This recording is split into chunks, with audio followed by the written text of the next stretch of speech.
After the grand finale of the strong female lead's triumphant story, it's time for me, the wicked supporting character who has done all the bad deeds, to make my exit. The wedding of the female lead and the male lead was unprecedentedly grand, reportedly costing over $100 million. That day, fireworks lit up the sky over Tan City for 2 hours, and the most expensive building in the city center broadcast the wedding live on its giant screen throughout. I dragged my exhausted body back to my rented apartment after work, bringing my little dog a bag of leftover bones from a night market stall. One day 2 months later, Chen Jin knocked on my door. His contemptuous gaze looked at me as if I were an ant. He asked me, "Jiang Ti, do you regret it?" He was the tragic second male lead who couldn't win the female lead's love. To ensure the male and female leads ended up together, he caused me to lose everything. He asked me if I regretted it. I smiled with relief. "I do regret it. I regret saving you back then, when you were being beaten like a stray dog on the street. I should have just watched you die. No one told me that my existence was merely a tool." It wasn't until the final episode, when I had fallen to the point of being despised by everyone, that I realized I was just the villainous female supporting character in a powerful female protagonist's revenge story. I was despicable, shameless, cunning, vile, malicious, and hypocritical. In my efforts to compete with the female lead for men and resources, I committed many unforgivable wrongs. Indeed, I did all these things with full awareness, stopping at nothing to achieve my goals. The retribution was that I was cyberbullied, blacklisted, and cursed by the entire world. In the end, I was left to survive like a stray dog, tail between my legs, in a dark corner. I am a despicable scoundrel who deserves to go to hell, but I have no regrets. This only proves that I lost, not that I was wrong. Coming from humble beginnings, I never thought there was anything wrong with fighting for myself. Unwelcome in this world, I was named Jiang Ti because of my loud cries at birth. It was many years later that I realized I was crying for my miserable life, a gambling father, a weak mother, and a family in utter poverty. This was the structure of my fate. Before the age of 6, my mother and I were beaten black and blue by my father every day. Little me was lifted high by my father. I thought he was going to let me ride on his shoulders like a horse, but instead, he slammed me hard onto the solid floor, and I vomited blood all over the ground. The family had no money to take me to the hospital, so my mother placed me on the narrow bed and watched over me for a full day and night. At daybreak, I weakly called out for my mother. My mother's expression was stunned, her eyes filled with shock, but there was no trace of joy. I will never be able to forget. At the age of 6, I already knew many things ahead of time. Back then, I thought perhaps my mother didn't want me to open my eyes. After I turned 6, my father lost a lot of money and sold my mother and me. My mother put on a revealing halter dress, applied heavy makeup, and painted her nails red. She's so beautiful, a slender body, fair skin, dark eyes, and no more scars from dad's beatings. From day to night, many men come and go from her room, one after another. I guard the door, playing with her phone, and see someone sending her messages, calling her a bitch. I choose to ignore it, and the fallen game character revives once again. At the elementary school parent-teacher meeting, my mom was different from all the other mothers. She was young and beautiful, dressed fashionably, with chestnut-colored waves in her hair, wearing sunglasses and high heels, drawing everyone's attention. My classmates envied me for having a beautiful mom, and my vanity was satisfied. Those were the happiest times for me, until someone said my mom was a prostitute, that she worked in the red light district, and that they had seen her pulling and tugging with different men. In an instant, I became the target of everyone's criticism, and the purest malice of children was directed at me in its most extreme form. It's quite normal for something like school bullying to happen to me. They wrote insulting words on my desk, cornered me in blind spots of surveillance cameras to slap my face, and poured water over my head in the restroom. When my mom saw the injuries on me, she took me to the school to confront those people. However, the father of the person leading the bullying against me turned out to be a former client of my mom's. The last child transferred to another school. Before leaving, with tears in his eyes, he said to me fiercely, "If it weren't for your mother, my parents wouldn't have divorced. You and your mother will pay for this." When I was 16, my mother's boss said I had grown up and could start taking clients. Those men's lecherous eyes lingered on me, looking at me as if I were a commodity. Mom smoked a cigarette, looking at me coldly, as if also lost in thought and conflict. That night, She dressed me in her down jacket, stuffed a phone and 3,000 yuan into my hands, and pushed me out through that door. She knew she couldn't escape, so she let me go alone. The last thing I saw was my mother's weary eyes. In the bitter cold of winter, I wandered the streets wearing my mother's down jacket, clutching the money she had given me, not knowing where to go. I secretly returned to that murky alley. I overheard someone say that a woman had hanged herself not long ago, with a mole at the corner of her mouth, a slender and delicate appearance, and a steady stream of patrons. That was my mother. I ran away, crying my heart out on New Year's Eve.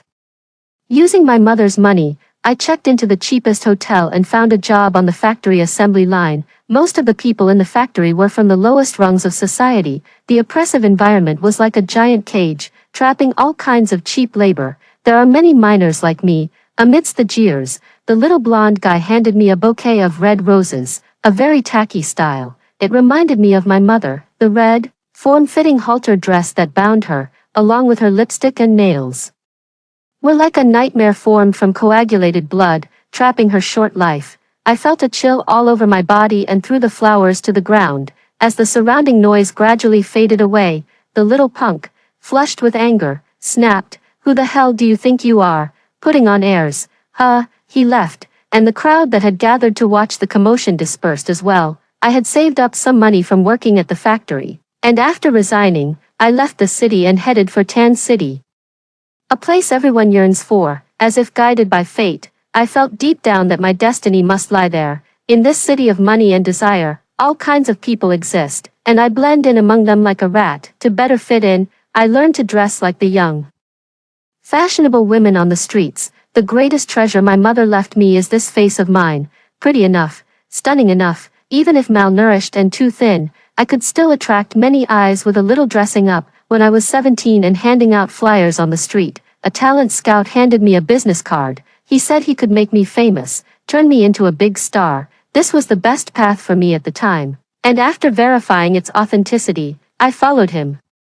I only have a middle school education and am an uneducated working girl, but capital is a powerful thing. The company packaged me as a refined and elegant top student. After a period of study, my first drama, backed by capital, became a huge hit, and I quickly rose to become a popular actress. My agent says I have talent and was born to be an actress. I only know that to seize opportunities tightly, one must put in 1,000 times more effort than others. My fan base is growing at an astonishing rate. Fame, money, status. In just a few short years, my life has undergone earth-shattering changes. It was as if I had finally broken free from that barren body, becoming a brand new me. I moved into the spacious apartment arranged by the company, with a nanny and a driver at home, and I even adopted a little dog. I withdrew all the earnings from my first film and filled the entire room with it. I lay in a sea of money, laughing until my voice grew hoarse, laughing until tears soaked my face. "Look, Mom, I've earned so much money. You don't have to wear revealing dresses anymore. You don't have to let men touch your thighs, and you don't have to do things you don't like. But Mom, why won't you come to see me?" I woke up from the dream once again, still without dreaming of her. Having tasted the flavor of money, I became even more greedy. I want more. I want to be this rich forever and ever. I want to become the best actor and earn the most money. There are many people online who like me. I never knew that strangers could genuinely love me. They create merchandise for me, write fanfiction, take many beautiful photos of me, and check in daily on Weibo's super topics, which has made my fame grow higher and higher. During my free time, I really enjoy browsing through the online comments about me, until one day I stumbled upon a piece of gossip about me. Jiang Ti's academic credentials are fake, her identity is fabricated.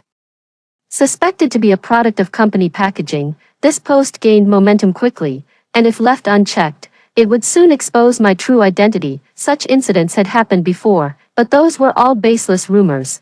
Only this one was true. I was plunged into extreme fear and anxiety. If I were to be despised by others, if I were to lose everything I have now, if I were to become destitute, if I were to repeat the path my mother walked, I refuse.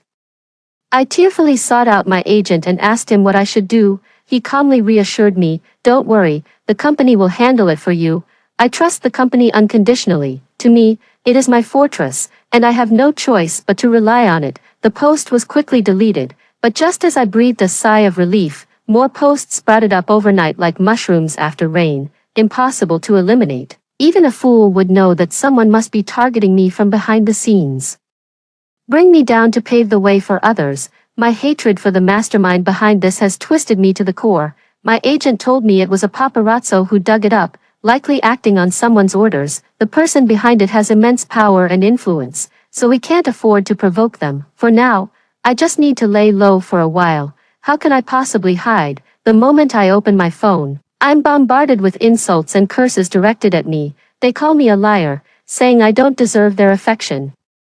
Many fans turned against me, and I couldn't sleep night after night. I shouldn't just sit back and let myself be bullied and suppressed. I need someone to help me. After daybreak, I called my agent. When is that banquet you mentioned? Help me prepare a somewhat sexy dress. At a capitalist's banquet, even the glamorous stars are merely playthings. I put on the low-back bodycon dress I once hated the most, which accentuated my slender and well-proportioned figure, tall, slender, and soft. It's the style men like. I painted my lips red, smiling brightly and pleasingly, holding a wine glass as I lowered my stance, humbly toasting each of the bosses one by one. It was as if I was showcasing my goods, hoping someone would buy them at a high price. I was that very product. All sorts of disgusting, greasy gazes clung to my chest, my face, my thighs, and my arms. I seemed no different from my mother back then. I endured these malicious glances, my smile unchanged.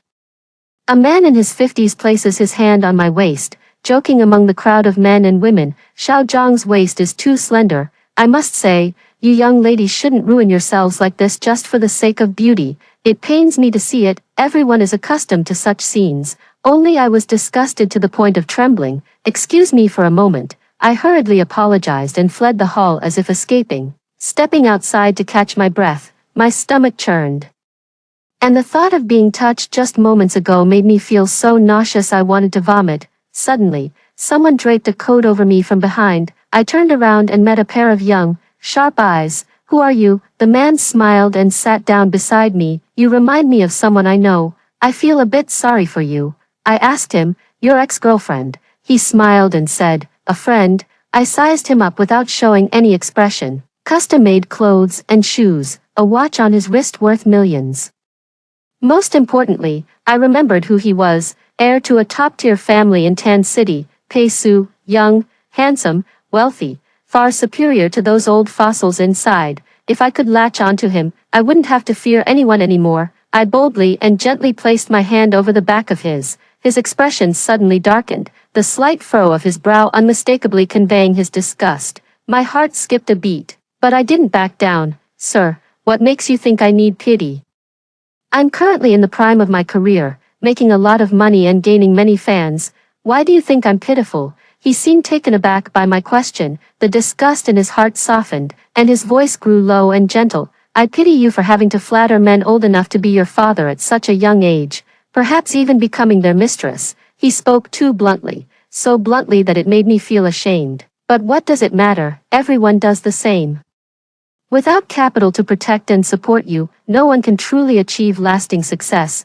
What is my integrity and innocence worth in the face of desire? Sir, I am indeed pitiful, because I don't have a strong family background, nor parents who can serve as my capital, but I have ambition, so I have no choice but to do this. He remained silent for a very long time, so long that I mustered the courage to ask for his contact information. After that, we never met again. But we chatted a lot on our phones. He spoke very little and replied slowly. Most of the time, I was the one initiating the conversation, while he remained indifferent, as if he had no interest in me. But I never thought of giving up. If I don't thicken my skin a bit, I'll have to serve those old men. I sent him good morning and good night messages every day, along with photos of roadside flowers, clouds in the sky, and kittens on the wall. Anything I can think of, I sent to him. I try my best to appear cheerful and lively, pretending to be an innocent girl, but we both tacitly understood that I was not at all naive or innocent. I was trying to please him, hoping he would become my patron and protect me. He was so cold that I almost couldn't hold on at times. The pressures of life and work were too great, and the negative comments online kept spreading endlessly. I didn't have the energy to say good morning to him anymore. I ignored him all day, but in the evening, I unexpectedly received a message from him, no good morning or good night today. I was overjoyed, and all my exhaustion vanished in an instant. I can't help it, sir, I'm so tired, work is exhausting, and everyone is criticizing me. I don't know what I did wrong. A beautiful woman can easily win a man's sympathy by acting coquettish. Especially one who has managed to stir his heart, which was once as cold as ice. He asked me if I wanted to be with him, and I said yes. I've waited for this moment for too long. After lowering myself and exerting all my efforts, I finally gained the status of a mistress. After getting together with Pei Su, all the negative rumors about me online disappeared overnight, replaced by major scandals about another celebrity. People on the internet are like bloodsuckers, they've drained me dry. And now it's time to move on to the next person. Soon they will forget all the scandals about me. I will still be the beautiful, radiant star, not a factory girl working on the assembly line. They say Pei Su is my sugar daddy, but he has always doted on me and respected me.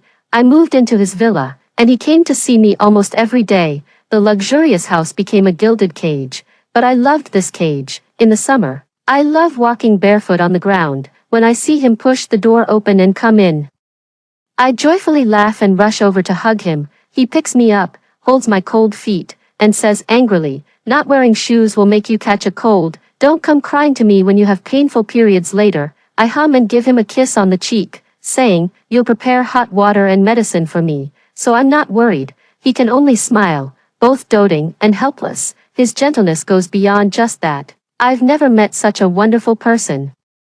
He embodies everything I've ever imagined about tenderness. He plays the piano for me, takes me horseback riding while holding me close, travels with me, prepares surprises for me, stays up with me at night to watch the stars and drink, and carries me back to my room when I fall asleep on the couch. "Mom," I murmured in my sleep, tears streaming down my face, and he held me in his arms, gently patting my back to soothe me back to sleep. I mustered up the courage to tell him about my mother's fate. He didn't show any of the disdain or indifference I had imagined. It seemed that everyone was equal in his eyes. He said he felt sorry for me, sorry for my mother. He said she was a great woman. No one had ever called my mother great. They only said she was a bitch who raised her price at the last minute, a homewrecker who destroyed other people's families. A man's legs don't walk in on their own, his pants don't fall off by themselves, and he certainly doesn't climb into bed alone. But all the mistakes were my mother's. Everyone said she went to hell with sin. Her body was carelessly burned, and to this day I still don't know where she was thrown. Since then, Pei Su never gave me red flowers again. He knew I hated red. He remembered my likes and dislikes, remembered that I didn't like red. For that alone, I burst into tears, my cold heart completely shattered, beating vigorously under his care. I've fallen in love with my sugar daddy. I know what our relationship is. But feelings are something you can't control, just like you can't control a sneeze. After getting drunk, we tangled on the soft bed, kissing, embracing, shedding all restraints to release our true nature. Here, I can rely on him to my heart's content. We were drenched in sweat, and in the depths of passion, I wrapped my arms around his neck and whispered my confession into his ear. "Pei Su, I love you." He was stunned. He didn't respond to my confession, only grew more intense. And I could no longer speak, those words he didn't want to hear. After sobering up, I also woke up. Last night's confession was nothing more than my own solitary courage and one-sided affection. He could give me everything I wanted, except for love. How could a beginning that was impure in motive demand a perfect ending? You can't have your cake and eat it too. So neither of us brought up what happened that night again. It's just that he started coming to see me less and less often. I'm a bit scared. But I tell myself that he won't abandon me. He cares for me so much. How could he ever leave me? I rely on him too much, to the point where just the thought of him leaving me one day makes my heart ache unbearably. Having never been treated with gentleness before, once I received such kindness, it became impossible for me to walk away from that warmth. The misfortunes of my childhood family and the absence of a father's love made me yearn even more for the affection of the opposite sex. I know what I'm doing. I am sinking into oblivion while fully conscious. On my birthday, I mustered the courage to call him. The phone rang for a long time before it was answered. Hearing his voice, I couldn't help but feel nervous and asked him, "It's my birthday today, and I made a lot of your favorite dishes. When will you come over to keep me company?" He fell silent for a few seconds, his calm voice devoid of emotion. I have something to do today and can't make it. I'll have my assistant bring the gift over to you. Before hanging up, he said to me, "Happy birthday." This is the first time he hasn't celebrated my birthday with me. It's also the first time I've felt that a house without Pei-su is so cold and empty. It's clearly my birthday, yet I made a whole table of dishes he likes just to please him. I held my forehead and smiled bitterly, feeling sorrowful for my cheap behavior. I didn't touch a single bite of the food or cake on the table.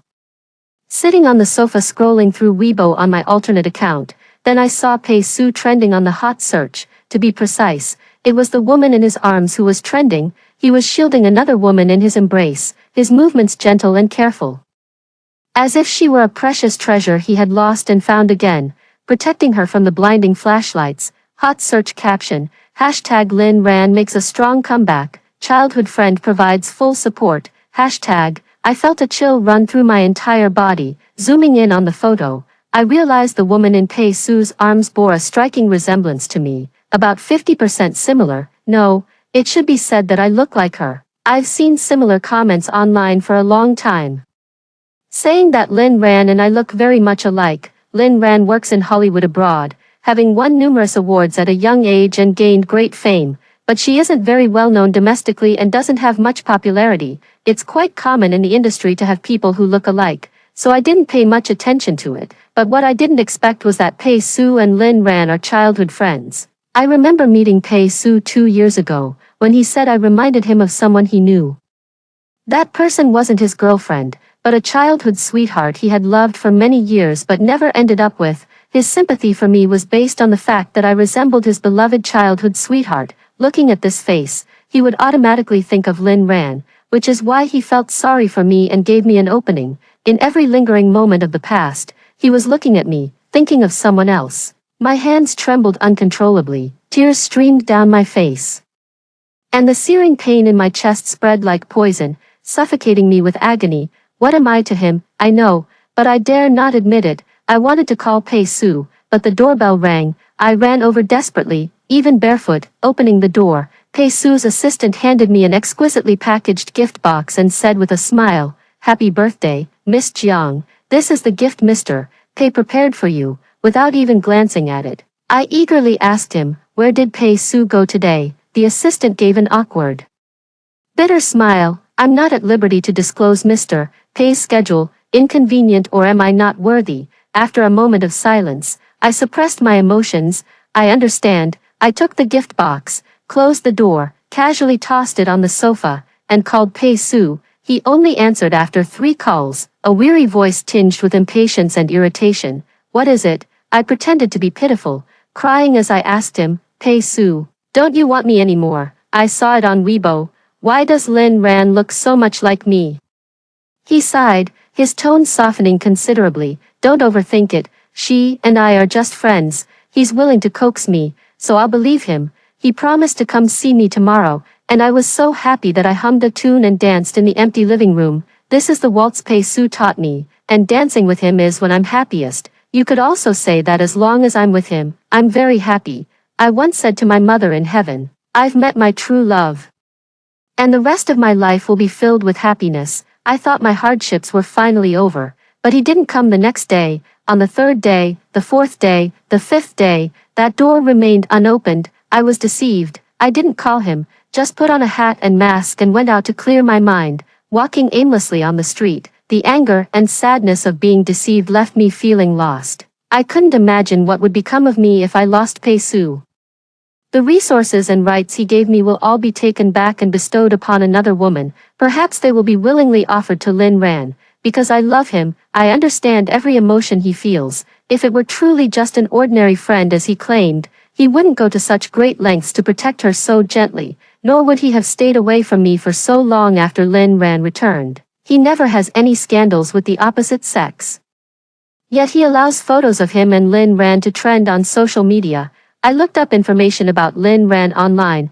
Pei-su's childhood sweetheart, the daughter of the Lin family, highly educated and intelligent, loved by everyone with a strong-willed personality. She's living the perfect leading lady's life. Apart from a face, I have absolutely nothing comparable to her. Passing by a quiet street, I saw a thin young man being pinned to the ground and beaten and kicked by a few thugs. If we don't do anything, he'll be beaten to death. I saw in him the shadow of my mother and me from the past, and despite knowing I shouldn't meddle, I couldn't help but feel compassion. I've already called the police. Get out now if you don't want to go to jail, I shouted sternly. They cursed a few times, then turned and ran. Standing before the youth, he gasped for breath, spitting out blood. I asked him, "Do you need me to call a doctor for you?" He looked up at me, his fierce and wary eyes like those of a young wolf. "I have no money," I snorted arrogantly. "What I lack the least is money." Then I took him to the hospital to get bandaged up. After cleaning him off, I could finally see his face clearly. He is a handsome and refined young man, younger than Pei Su and even more ruthless. I am all too familiar with the ruthlessness in him. It's a lingering effect of fighting his way out of the brutal underbelly of society. I suddenly feel a bit sorry for him. Just like I felt sorry for my past self, as if to get back at Pei Su, I said, "If you have nowhere to go, you can stay with me. I happen to have plenty of rooms at home." He had nowhere to go, so I brought him back to the place where Pei Su and I lived, waiting with a sense of shame for the day he would suddenly return and see a strange man in the house. Would he be sad or angry? I excitedly speculated. Either would be fine. If he could stay outside with Lin Ran, why couldn't I keep a wild man? At this moment, I was so arrogant that I forgot my own identity, truly thinking of myself as his girlfriend. I asked him what his name was. He was wolfing down his food and took a moment to answer me. "Chen Jin." I crossed my arms. "Why aren't you working at such a young age, and getting beaten up on the ground? How embarrassing." He glared at me. "Aren't you just like a resentful wife, waiting every day for a man who never comes home?" Hey, this kid can't tell who's the boss, can he? I slammed the table and stood up. "How did you know? The place is full of men's stuff, yet you dared to bring me back. Isn't it because your man never comes home?" I was left speechless. As he said, after Lin Ran returned, Pei Su never came again, as if he had completely forgotten about me, forgot that he still had a mistress living in his house, forgot about ending things with me. Just like one of the countless assets he had forgotten, I really am a miserable woman. Chen Jin stayed with me, naturally becoming the tree hole that listened to all my grievances. Besides being a tree hole, Chen Jin also served as my nanny. Although he couldn't win a fight, at least he cooked well and cleaned meticulously. If I got drunk on the sofa at night, I would find myself in bed by morning, to make the most of his abilities. I had him repay me for saving his life. I even make him hand wash my socks for me. Seeing the speechless expression on Chen Jin's face, I collapsed onto the sofa, laughing heartily. "Little nanny, you need to work hard, you know, otherwise, if I kick you out, you'll have nowhere to go." Probably because I saved him, I trust him completely and tell him everything. No one knows that Pei Su is my sugar daddy. He has never taken me out in public, I told Chen Jin without any reservation. And he didn't show any disdain toward me. He just asked if Pei Su treated me well. I found comfort in him. It was as if someone told me that being someone's mistress wasn't something to be ashamed of, that I wasn't in the wrong. Pei Su didn't come, and I got drunk every day. Chen Jin finally couldn't stand it anymore. "Don't let yourself fall apart over a man." He came to pull me, and I hit him with a wine bottle. "What do you know? You eat my food, live in my house, and now you're trying to control me. Do you even know who I am? I'm a star, I'm Jiang Ti." He dodged the flying wine bottle, pursed his lips, and cruelly told me the truth. "But you haven't had any gigs in a long time. Right now, Lin Ran is all over the internet." My drunkenness instantly vanished. I suddenly remembered that my agent hadn't contacted me in a long time. No advertisements, no acting roles. I had been drowning in the sorrow of feeling abandoned. Forgetting my most critical situation, I quickly called my agent. He said, "Lin Ran has capital backing her. All the resources are now leaning toward her. Only after she picks what she doesn't want will it be your turn. What she doesn't want is mine. I have to eat what she leaves behind, because she has someone backing her up. Who is backing her up goes without saying." I went berserk, smashing everything in the room. And Chen Jin held me back to stop me. I didn't stop until his hand was cut. The bright red blood droplets splattered on my face, becoming the best sedative. I clumsily bandaged his wound, refusing to apologize, and even complained to him. "Why did you suddenly pounce over? Do you want to die?" He remained expressionless, as if he didn't feel any pain. "If I didn't stop you, would I just wait for you to go crazy and hurt yourself?" I froze for a moment, then tied a bow for him with force. causing him to frown in pain. Can't you be a little gentler? I snorted coldly.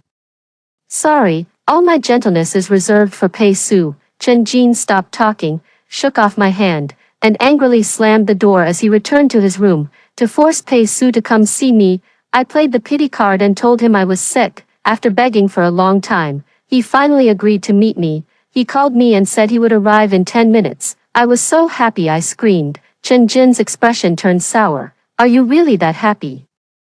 Aren't you afraid he'll find out you're faking it and hate you even more? I quickly pushed him into the room to hide. At first, I brought Chen Jin back just to annoy Pei Su, but now I can't worry too much. I'm afraid he'll really get angry and never come again. Of course I'm happy. I've been waiting for him for so long. Don't make a sound later. If you let him find out, you're dead. I don't care what Chen Jin wants to say. My mind is completely filled with Pei Su. He hasn't come for a month. The moment Pei Su pushed open the door, I threw myself into his arms, tears of grievance streaming uncontrollably. I refused to let go, wanting to melt into his flesh and blood, never to be apart from him again. I thought you didn't want me anymore, he sighed, gently stroking my head as tenderly as ever. Sorry, I've been too busy lately. Is it because you're busy being all lovey-dovey with Lin Ran, or busy helping her secure domestic resources? I didn't dare ask. I was afraid that if I did, I would end up with nothing. I could only pretend to be clueless, feigning the illusion that he still loved me. Seeing me full of energy, Pei Su raised an eyebrow. Weren't you supposed to be sick? You look perfectly healthy to me. I hummed softly, wrapping my arms around his waist and acting coquettishly. I just wanted to see if you cared about me or not. Very childish words and actions, but I am satisfied. Chen Jin said that if Pei Su knew I was pretending to be sick, he would hate me. How could Pei Su possibly hate me? To prove that Chen Jin is wrong, I stood on tiptoe and kissed him, and he began to respond to me. The instinctive reactions of our bodies drew us into a tangled embrace. I didn't want to know why he was willing to leave Lin Ran to come find me, nor did I want to know the love and hate between him and Lin Ran. As long as he was willing to see me, he was mine now. We lay in bed, entangled endlessly, lost in desire beyond redemption, crying out loudly. Completely forgetting there was someone in the next room. The bed was a mess. Pei Su was still fast asleep, and I stood on the floor in my silk nightgown, secretly rummaging through his wallet. Opening the wallet, there was a photo inside. At a glance, I thought it was me, but before I could feel any joy, upon seeing clearly that it was Lin Ran in his youth, the warmth in my body suddenly cooled, and a dull, undeniable pain shot through my heart, as I was on the verge of breaking down. A hand suddenly reached out from behind and snatched the wallet away. I turned around and met Pei Su's gloomy eyes. Who gave you permission to touch my things? His voice was cold and irritable. He was angry, but not because I had touched his things, because I touched something related to Lin Ran. Everything about Lin Ran is something he treasures like a precious gem. It suddenly occurred to me that I once gave him a scarf I knitted myself for his birthday. He accepted it happily, praised me for my skill, but he never wore it. I don't know if it was thrown away or stuffed in some closet collecting dust. His differential treatment was so obvious it made me feel suffocated. Tears somehow started falling, even though I didn't want to cry, but I couldn't hold back any longer, and I shouted at him hoarsely, "Did you ever really see me as her replacement? If I'm not a substitute, why did we get together as soon as Lin Ran went abroad?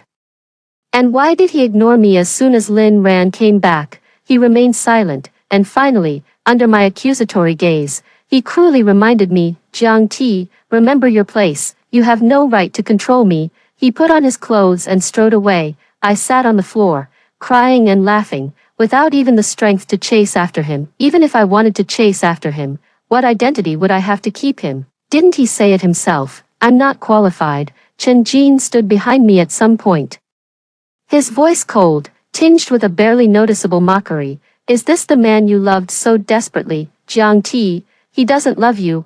I wiped away my tears, trying to maintain the last shred of dignity in front of him, unwilling to admit that I had loved him so hopelessly. I glared at him.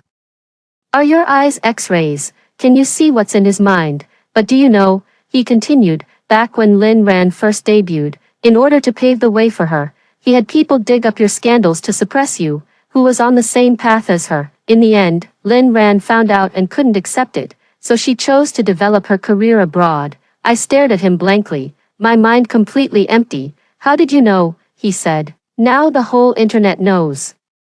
It's just that no one explicitly says that person is Pei Su. Do you think what Pei Su has been busy with lately? It's nothing but helping Lin Ran deal with all those rumors and gossip online. Jiang Ti, you're not that important in his heart. He knows how to provoke people, and with each truth he reveals, I completely break down. Shut up, I can't accept it. I can't possibly accept it. The salvation I thought I had found was actually the very culprit who had pushed me into the abyss with their own hands back then. If I hadn't met him that night, under which old man would I be lying right now? He didn't care. He only saw me as a substitute for missing Lin Ran, a plaything that would no longer matter once the real one returned. It was only because Lin Ran wouldn't accept his despicable methods that he let me go. I sat on the floor, crying my heart out without a shred of dignity. Perhaps unable to bear it any longer, Chen Jin knelt on the ground, gently embracing me from behind, his affectionate breath brushing against the back of my ear. You still have me, I won't leave you. I pushed him away frantically, completely devoid of reason. I don't want you, I only want Pei Su. I ignored his desolation and pain, going mad with the desire to get back at them. Why should I be the only one suffering? Why should I be the only one so miserable? I spared no expense, hiring numerous paparazzi to dig up Lin Ran's scandals abroad, and employing internet trolls to viciously attack and smear him in the comments under his Weibo posts. After spending so much money, I finally found Lin Ran's weak spot. She has a child abroad, already 3 years old. Having a child out of wedlock is a responsibility that can crush a celebrity. Hashtag Lin Ran had a child out of wedlock. Hashtag Lin Ran's illegitimate child. Hashtag who did Lin Ran have a child with? Hashtag in no time. The topic about Lin Ran surged to the top of the hot search list. Impossible to suppress. I, the instigator of this chaos, laughed maniacally behind my phone for having turned the tables. Pei Su, oh Pei Su, the more you protect her, the more determined I am to ruin her. If I'm not doing well, no one else should be doing well either. 2 days later, I received a call from my agent, saying there was a variety show that needed me to make a guest appearance, with not many scenes. It had been too long since I last appeared in the public eye. Knowing that Lin Ran was also on the show, I put in all my effort to compete with her and see who resembled who more. This was our first meeting. We do look very much alike, but she carries more edge and confidence. Even with all the rumors about her flying around online, she still exudes a strength that cannot be broken, what she can easily obtain. I have to fight tooth and nail just to get a glimpse of. I hated her from the very first glance. A Lin Ran like this only made me seem even more wretched and despicable. Miss Lin, I've long heard of your reputation. I smiled and extended my hand to her. Her expression was odd, but she didn't refuse. The variety show was broadcast live in real time, and the moment we appeared on screen together, the chat was flooded with comments like, Jiang Ti and Lin Ran really look so much alike. Some said I was prettier, while others argued that Lin Ran was more beautiful. With no clear winner in sight, as a special guest on the variety show, I debuted earlier than Lin Ran, making me somewhat of her senior, in a variety show centered around a training camp. As one of the mentors, Lin Ran had to personally serve me tea. As she handed me the cup, the hot water suddenly spilled all over me. I screamed and stood up, my scalded hand instantly turning red. Why did you splash me, Lin Ran? I looked at her with tears in my eyes, incredulous, and with that one sentence, I preemptively assumed she had done it on purpose. Everyone gathered around me, frantically calling for medical help. The barrage exploded. Lin Ran frowned and looked at me with a deep, unfathomable gaze. The moment I was helped to turn around, in the blind spot of the camera, I gave her a provocative smile. After that, following the incident of Lin Ran's illegitimate child, Lin Ran intentionally splashing water to scald Jiang Ti also made it to the hot search. Some said Lin Ran was throwing a movie star tantrum, unhappy that she was said to resemble me, so she acted out. Some say it was just an accident, but no one would ever guess that it was the beautiful and kind-hearted Jiang Ti who deliberately faked it. I couldn't continue with the variety show recording, so I had to withdraw and rest for now. Chen Jin asked me how I got injured, and I proudly and smugly replied, Lin Ran did it. He angrily yelled at me, Lin Ran wouldn't do something like this. Are you really willing to harm your own body for a man? Can't you live without Pei Su? I confronted him. How do you know Lin Ran can't do it? Do you know her that well? What right do you have to control me? Chen Jin flushed with anger and let out a self-mocking laugh. I really have no right to control you. Someone like you is simply beyond saving. It was the first time we had argued so fiercely. He slammed the door and left, leaving me alone again in the vast house. I was so angry that I cried. He doesn't comfort me, fine, but what right does he have to lecture me? I gave him his life, and he actually takes Lin Ran's side. Chen Jin left, but Pei Su arrived. I was astonished to see him. I thought after that day's conversation, he would never speak to me again. Instinctively, I flashed him a smile when he saw the injury on my hand. His brow furrowed tightly. I was about to say it was just a minor injury and not to worry when he suddenly grabbed my neck and pinned me down on the sofa. Pei Su warned me with a grim expression, if you dare pull these little tricks again, I won't let you off. After being together for so long, this was the first time I had seen him lose control and resort to violence. The agony of suffocation finally allowed me to see this man's true face, in his eyes. I'm not even worth a single strand of Lin Ran's hair. He didn't even ask me why I framed Lin Ran. Perhaps he doesn't care about the reason. He will unconditionally protect Lin Ran, stand by her side, and fight the whole world for her. I laughed, a bitter and sorrowful laugh. What? Feeling sorry for your childhood sweetheart? What about me? You suppressed me for her sake back then, treated me as her substitute, and now you unconditionally side with her and protect her. Have you ever felt any pain for me? I screamed until my voice trembled, finally asking the question I had long suppressed. Pei Su's brow twitched, as if he had completely lost patience with me. The once happy memories could no longer stir any softness in his heart for me. Those memories are a blessing to me, but to him, they are merely a dream of missing Lin Ran. If there is a next time, I will make you pay the price. He left again, after warning me. He left without hesitation. Go on, all of you, just go, anyway. No one would want me. I was born with a wretched fate, destined to be unloved and uncared for my whole life. After months of wallowing at home, my phone suddenly started ringing off the hook. At first, the unknown callers would launch into a torrent of abuse as soon as I answered. I was stunned and quickly blocked the number.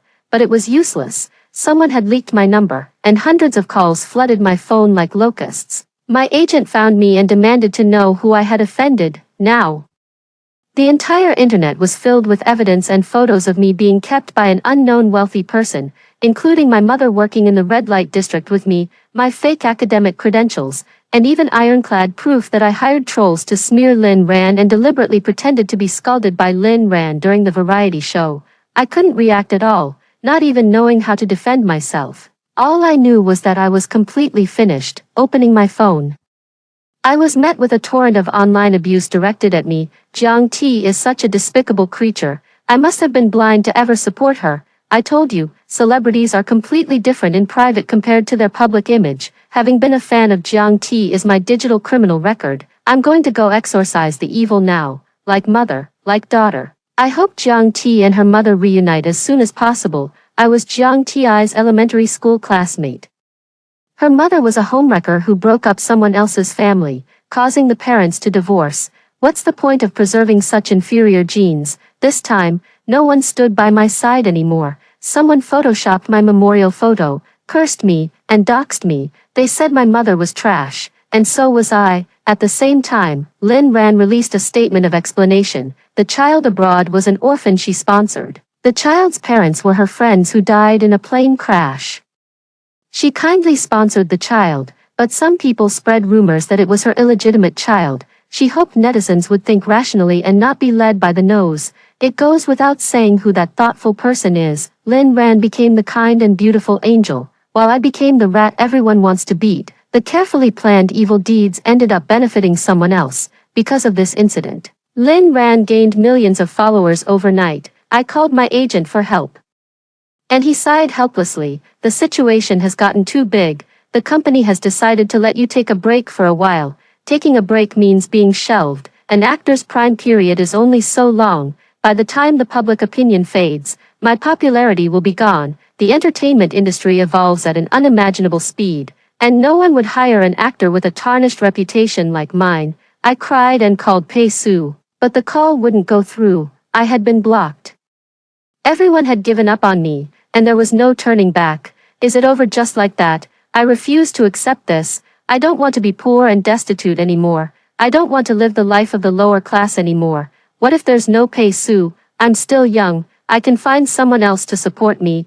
I dressed myself up in a flashy and revealing dress that accentuated my waistline and chest perfectly. Mingling among the elite in the club, I felt more at ease than the first time.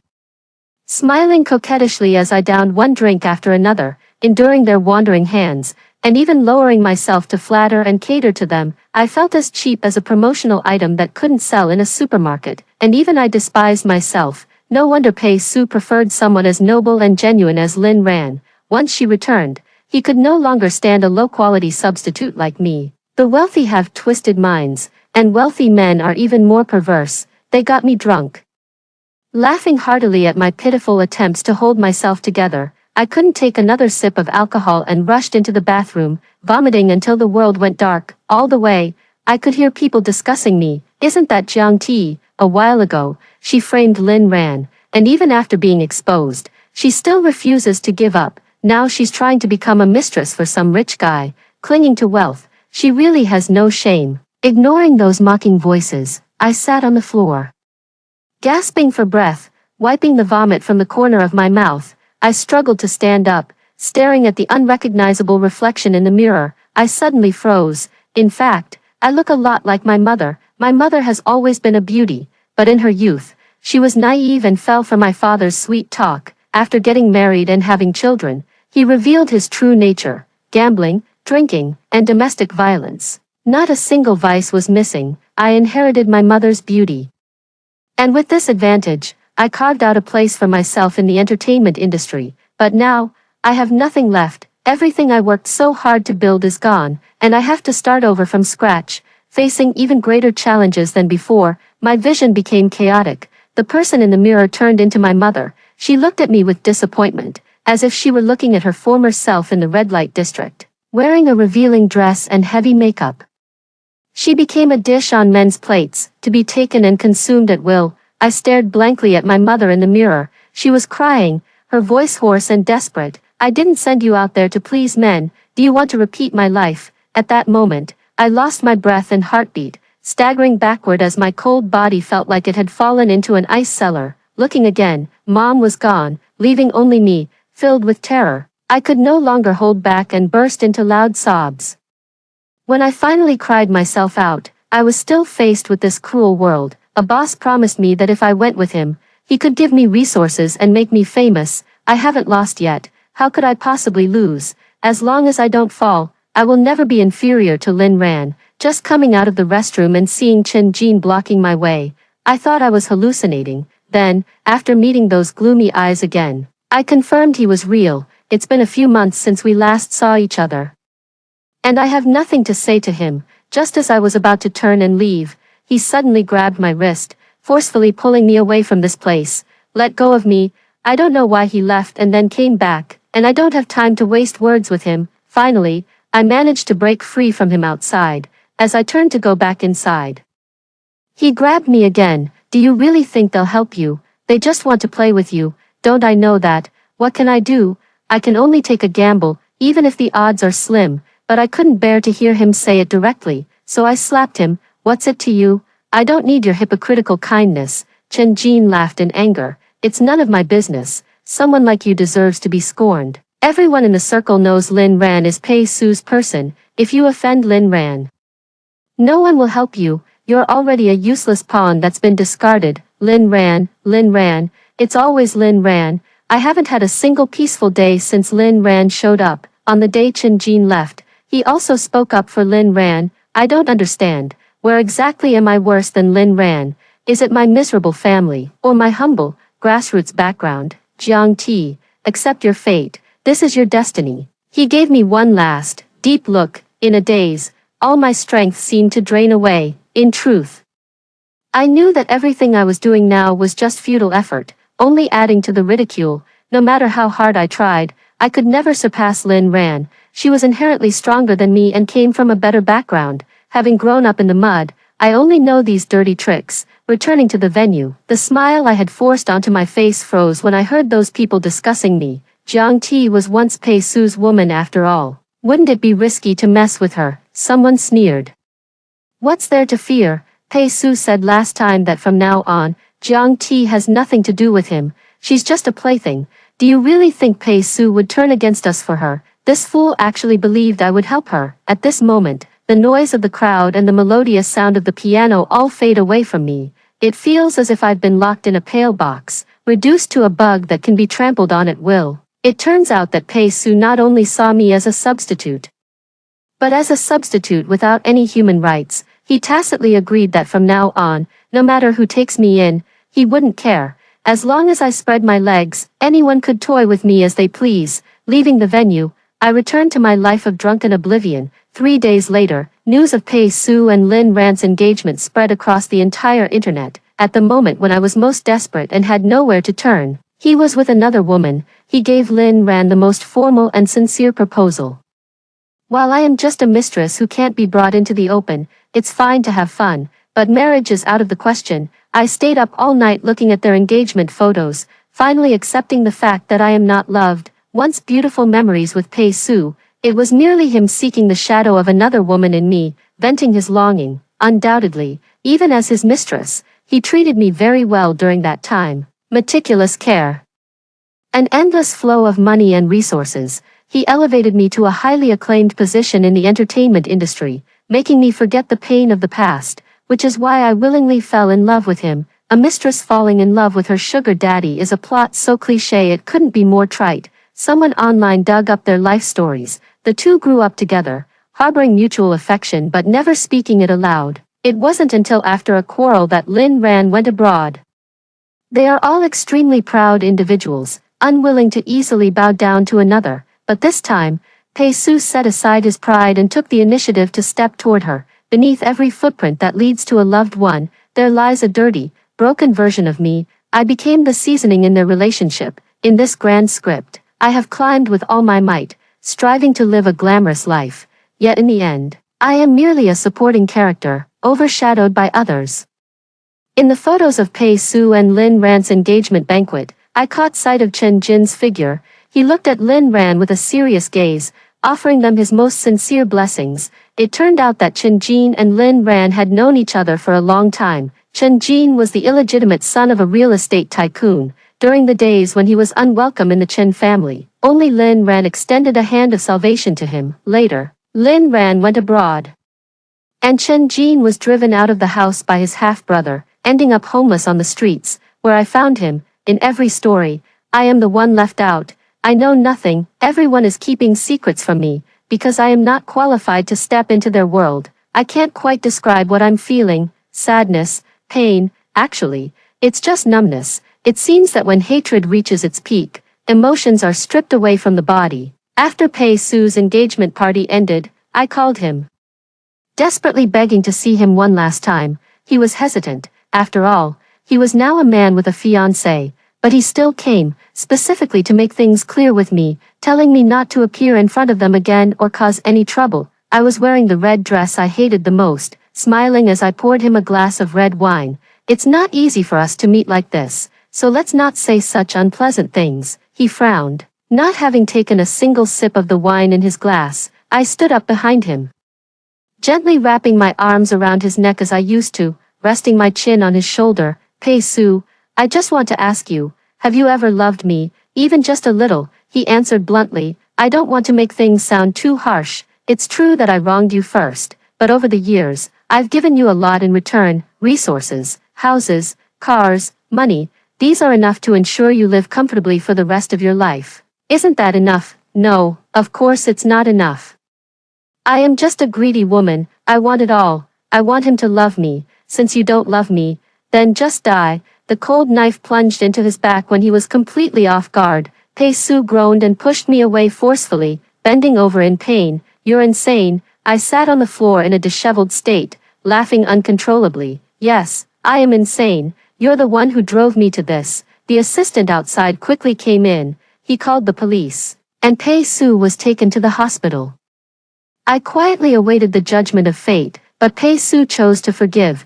This was his final act of mercy. He had his assistant relay to me that from then on, we were even. I was kicked out of Pei Su's house, and as a disgraced artist due to intentional assault. the company is terminating my contract, and I have to pay a huge penalty for breach of contract. I have nowhere to go and am penniless. But I don't regret stabbing Pei Su. It was what he owed me. I sneaked into the hospital to see him and found Lin Ran sitting by his bedside, her face filled with anger. What else can a brainless woman like Jiang Ti do besides underhanded tricks? There are plenty of people in the world who look alike. It's too much of an overreaction for her to oppose me just because of that. Pei Su smiled without saying a word, offering no further explanation. Watching their harmonious joy, I dug my nails into my palms until they broke the skin. Why didn't he explain? Why didn't he tell Lin Ran about the things he had done? Lin Ran found me. She stopped me, wanting to talk to me. I sneered sarcastically. Do you think I'm slandering you online just because you look like me? Lin Ran was taken aback for a moment. Pei Su in the hospital room reminded her of something. You probably know about how he suppressed you back then for my sake, right? Her expression was sincere, but that didn't mean she had forgiven me for what I had done to her. She would never understand the narrow-minded thoughts of someone like me. I apologize on his behalf. What's done is done, and I hope you can live well from now on. I looked at her for a long time, and under her puzzled gaze, I asked her, don't you know what? I scoffed and shook my head. Never mind. I turned and walked away, feeling a mix of pain and exhilaration. Unable to hold back a loud laugh, it turned out Lin Ran never knew about Pei Su having kept me, and it turned out Pei Su had deceived more than just me. I hated Pei Su, and along with him, I hated Lin Ran, who was better than me in every way. Human jealousy is truly terrifying. Coincidentally, I am a thoroughly malicious woman, given Lin Ran's personality. If she found out, she would definitely break up with Pei Su. I won't say anything. I want to drag Lin Ran down with me.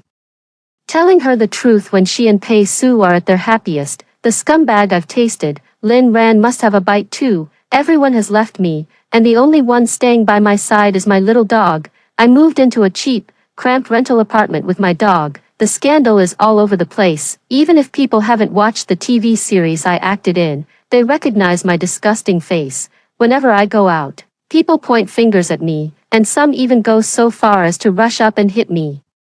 I've truly become a public enemy, just like my mother. My influence is too great. No place is willing to take me, and no one wants to get into trouble. To make a living, I found a job at a night market stall. Here, I can wear a mask, and no one knows who I am, cleaning up the oil stains all over the floor, becoming the cheapest labor. This seems to be my destined fate. The only thing I regret is that I failed to kill Pei Su back then. In the end, love turned into nothing but hatred.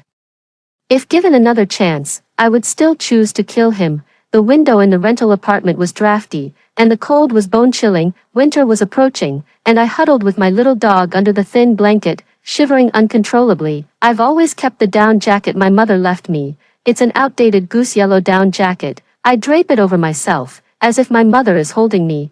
I don't know when I fell asleep. I had a dream. Dreamt that this world is actually a popular female-centric novel with Lin Ran and Pei Su as the main characters. Lin Ran's life is one of bravery and fearlessness. From a young age, she knew exactly what she wanted. Despite coming from immense wealth, she chose to become an actress. Ignoring her family's dissuasion, she resolutely chose her own path.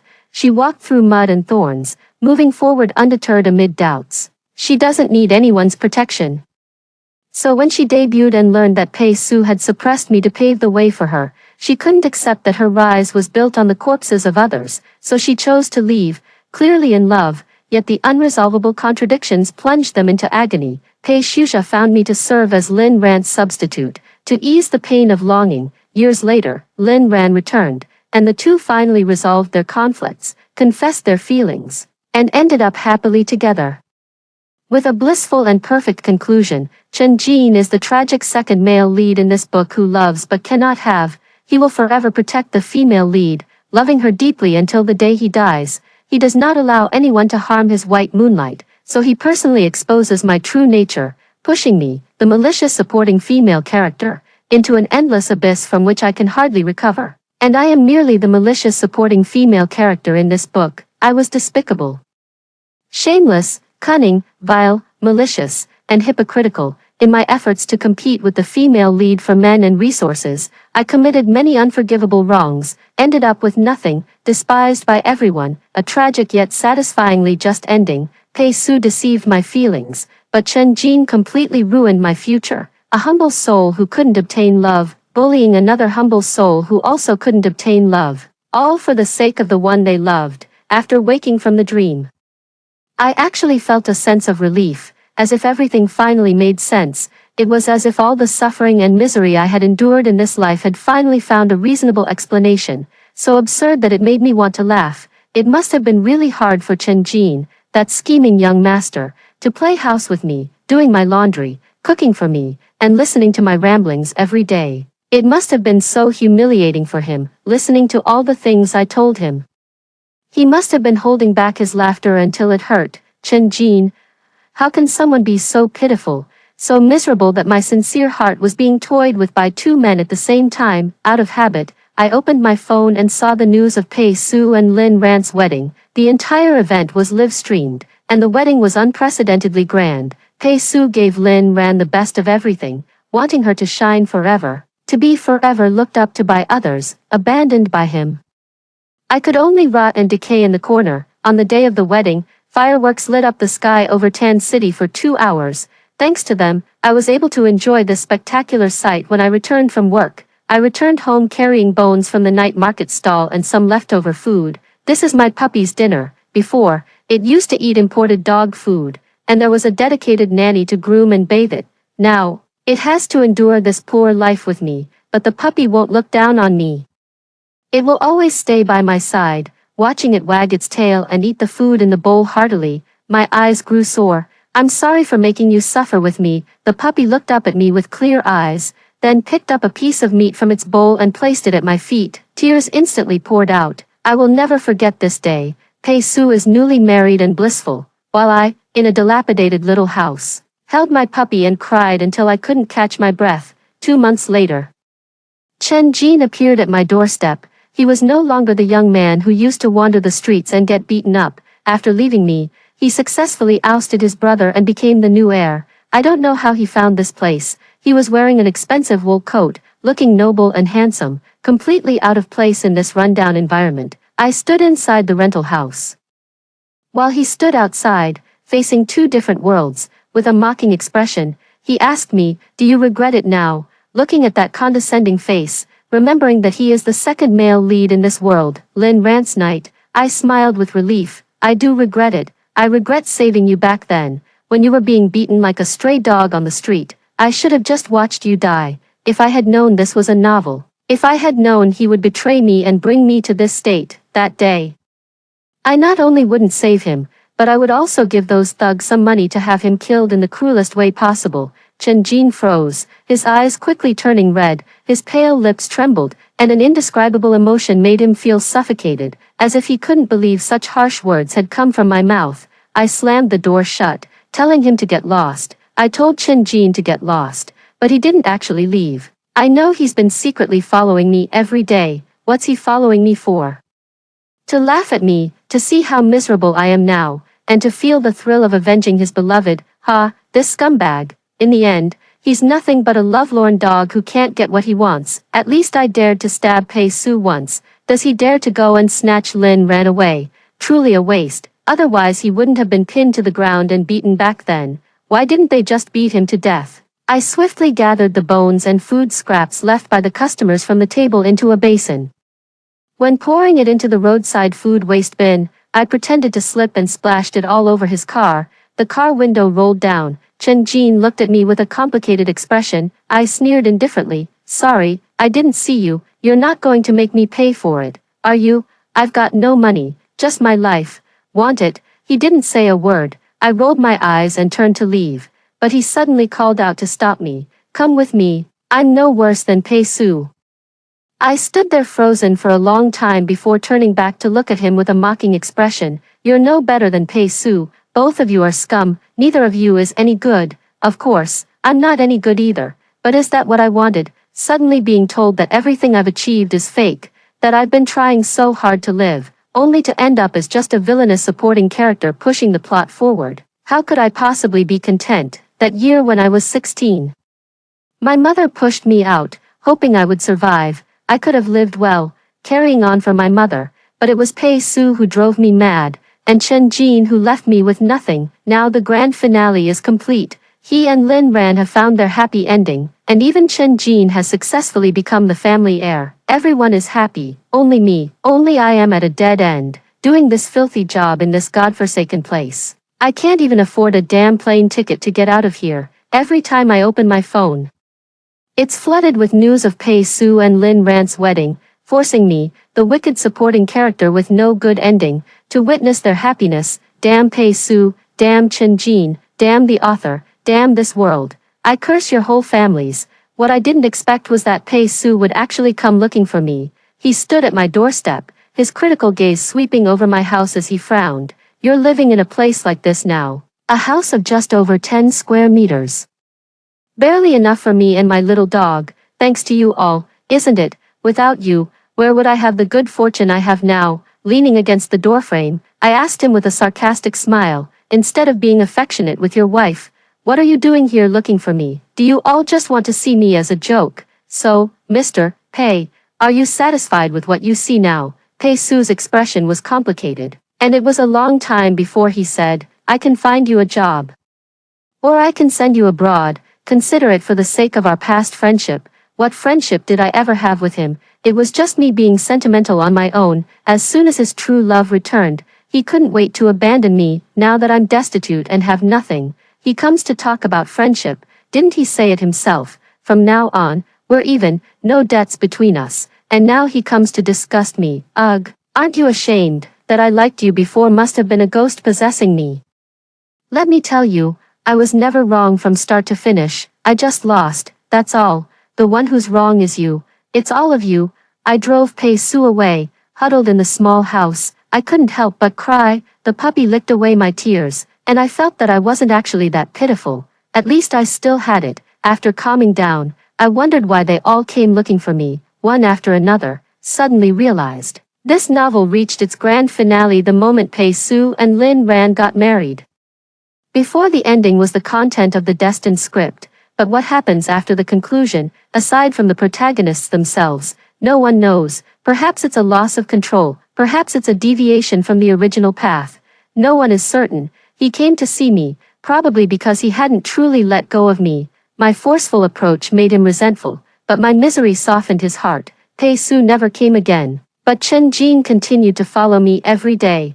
I ride a shared bike to work, and the luxury car following behind me is abrupt and conspicuous. The noble heir of the Chen family follows me every day like a pervert. I don't know what he wants, nor am I interested in finding out how many more malicious tricks he plans to play on me. I'm busy with work, busy trying to survive, busy taking care of my little dog. Since you want to follow me, then go ahead. It's not like I'll lose a piece of meat anyway. The night market stall where I work is a chaotic place. Someone, drunk, tried to harass me, pulling down my mask to get a clear look at my face. Gasps of surprise rippled through the crowd. Isn't that the big star Jiang Ti, the one who framed Lin Ran? What's she doing slumming it here with us? Seeing a bad woman like you is just sickening. It's that Jiang Ti, harming others and herself. Disgusted gazes enveloped me like a tide, and I became the target of everyone's criticism. This wasn't the first time something like this had happened. I calmly put on my mask.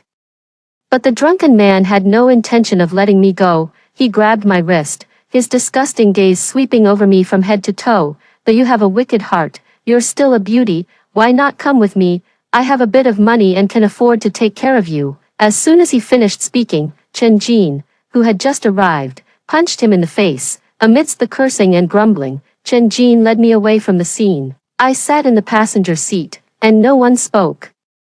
Watching him drive farther and farther away, I finally spoke up. Take me back, Chen Jin said. What I said that day was serious. Everything Pei Su can give you, I can give you too. I have money and status now. If you want to be an actress, I can support you. If you don't want to be an actress anymore, I can also support you in doing anything you want. You have more than just him as an option. I turned my head to look at him. He had gained a sharpness and sense of pressure that belonged to someone in a position of authority. I remembered the time I brought him back to live with me. He takes care of all the household chores. And the meals he cooks suit my taste perfectly. We also watch TV together, play games together, and gossip together, coexisting peacefully in some inexplicable capacity. In front of him, I can show my truest self. I trust him and consider him my only friend. In the end, I was betrayed by him and became the sacrifice he offered to his white moonlight. I hate him. I hate his heartlessness and ingratitude. My hatred for him has surpassed my hatred for Pei Su, yet I hate him so much. My life is far from satisfactory. While he has everything, it's unfair, so unfair. The author who created us, in his eyes, the male lead, the female lead, and the second male lead are all his children. Only I am the trash he casually sketched in his writing. The author loves Chen Jin so much, giving him a tragic life experience, yet he can be redeemed by the female lead. Even if he couldn't be with the female lead, he still possessed wealth and status. They are truly loved. Only I was born with all the despicable qualities in the world. My appearance was merely that of a tool. Psychologically twisted and forever seeking love, a mother's suicide, a tragic childhood, a bleak present. These are just character traits the author can decide with a few keystrokes, all to justify why I'm the villainess. My gaze toward Chen Jin grew increasingly cold. Even though he treated me with extreme cruelty, his unwavering loyalty and love for Lin Ran still won him the affection of countless readers. He's clearly a scoundrel too. So why does he get to live so well? Why?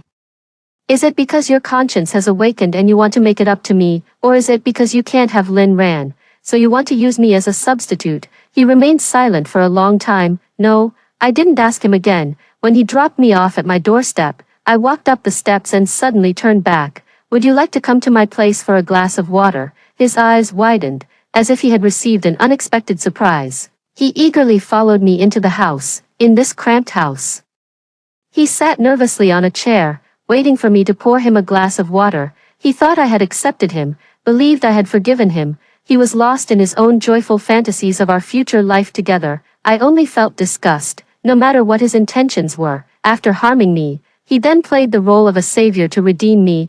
I don't care. I don't care about anything. I don't even care about myself anymore. I watched him drink the water in the cup. He told me with a hopeful expression that he had bought a house in my favorite neighborhood, decorated in the style I love. He even made a dedicated walk-in closet for me, filled with the latest bags and jewelry. He also said he had removed all the negative news about me online, so no one would criticize me anymore. What does it mean to try to make amends after destroying me? I sneered. What were you thinking when you went against me for Lin Ran's sake? Were you thinking about Lin Ran's future happiness, or the worthless little moments we once shared? As soon as the words left his mouth, Chen Jin's expression instantly stiffened, the panic in his eyes chaotic and disorganized. His smile faded bit by bit, his face growing paler and paler. When did you find out? His voice was also weak, yet his guilty eyes refused to miss any change in my expression. Chen Jin, you really have no shame. I thought I was despicable enough for still pining after Pei Su, but you've outdone me. You'd rather let Lin Ran and Pei Su hurt me than have the courage to go and win Lin Ran over. He suddenly stood up. That's not it. Not what? He wanted to explain, but couldn't make a sound. I smiled as I watched him suddenly spit out a mouthful of thick, dark red blood. He froze, his eyes filled with shock. I smiled brightly. The voice was slow. Chen Jin, the one who most deserves to die is you. This should have been your ending. His blood-stained lips trembled as he reached out toward me, only to collapse heavily to the ground in pain. His eyes were fixed on me, dark red blood continuously gushing from his mouth. It seemed he wanted to say something, but he couldn't utter a single word now, and he would never have the chance to speak again. As tears fell, I watched as he took his last breath, his eyes wide open in death. I don't know when, but tears had covered my entire face. I calmly wiped away the tears, dragged Chen Jin into the kitchen, and dismembered him, packing the pieces into garbage bags. The process felt like cleaning a giant rabbit. I was as calm as a deranged serial killer, feeling only the thrill of revenge. Finally, this rabbit was stuffed into the trunk, and I drove his car to dump his body in the wilderness. Hungry stray dogs often roam here, and he will soon become their meal. Chen Jin, you deserve to be fed to the dogs. Once it's done, head home. I washed the bloodstains off my body, just as the boss transferred last month's salary to my card and told me not to come in tomorrow. I used the money to buy a lot of delicious food and even got some canned food for my little dog. I spent almost all of it, leaving almost nothing behind, and finally felt satisfied. After daybreak, I took my little dog outside and found it a suitable owner. Then I found Pei Su. Pei Su is much easier to meet now than before. I didn't ask him for money or help. Just talked with him a lot, talking about our past, reminiscing about our memories.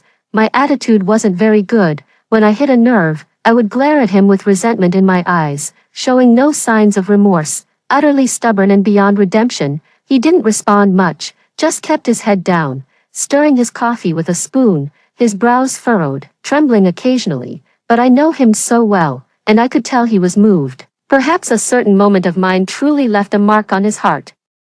But when weighing the importance, I am ultimately not worth him choosing me. Just before leaving, he suddenly hugged me. "Take good care of yourself." I patted him on the back.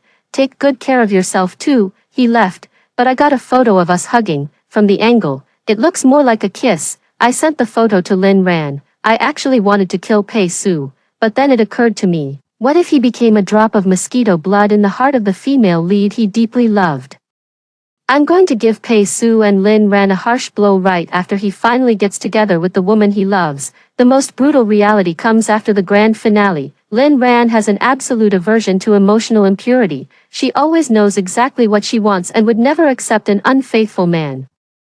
Since this is a novel with a happy ending, I'm going to stir up the world after the conclusion. I told Lin Ran how affectionate and sweet Pei Su and I were together, and how clingy he was in bed. Lin Ran didn't know that her childhood sweetheart, who had waited for her for years, was no longer pure in body or heart. If he truly loved her to the point of being unable to live without her, why would he look for a substitute? This didn't align with her expectations of a man.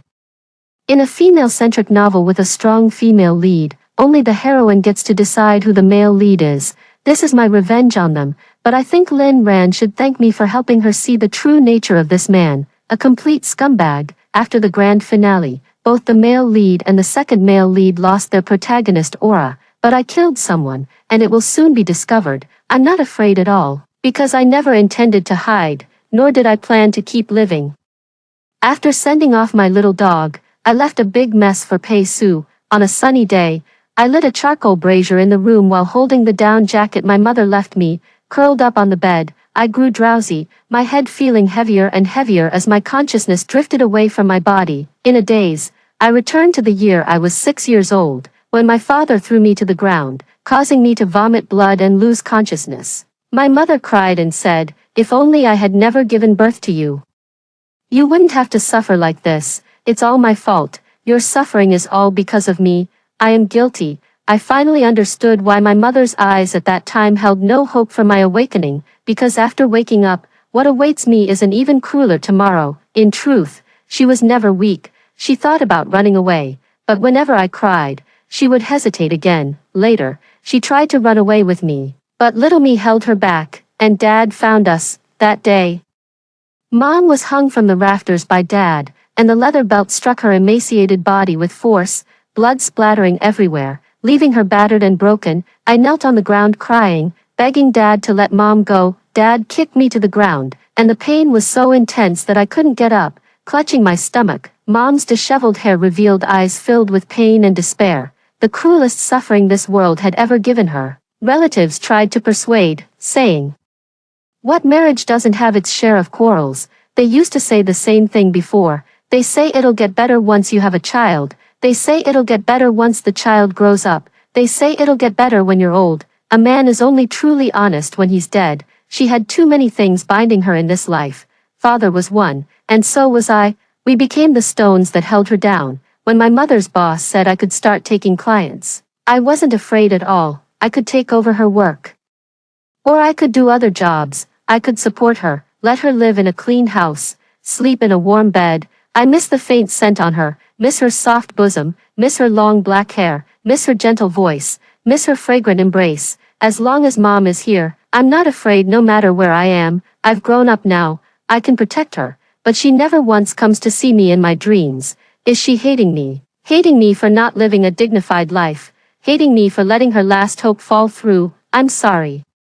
I'm sorry, Mom. I lost, in the last second before losing consciousness, an unfamiliar voice echoed in my mind. The world is severely corrupted and is currently restarting. Suddenly opening my eyes, I saw flickering neon lights, heard the noisy laughter of men and women, and the air was filled with a mix of various scents, quietly yet clamorously decaying in some corner of the world. I gasped for breath as if I had just been pulled out of water, staring in shock at my own hands and feet.